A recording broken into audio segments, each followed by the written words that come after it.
د لوی سپېڅلي خدای په نامه. خاوره.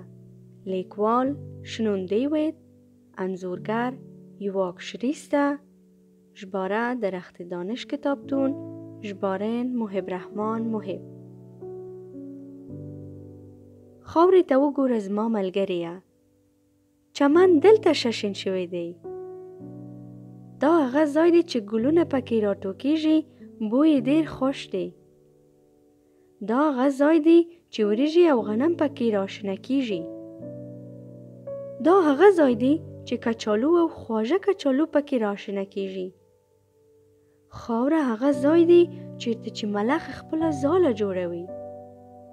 ملخ یو ډول حشره ده چې خپله ځاله له خاورې جوړوي. مرغ هم خپله ځاله له خاورو راوباسي او په خپله مښوکه کې یې لیږدوي. دا هغه ځای دی چیرته چې تمساح خپلې هګۍ ایښي دي او چیرته چې کربوړی خپله بچیان زیږوي.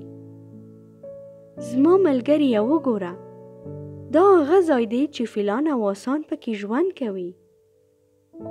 دا هغه ځای دی چې ورځ پکې ختمیږي.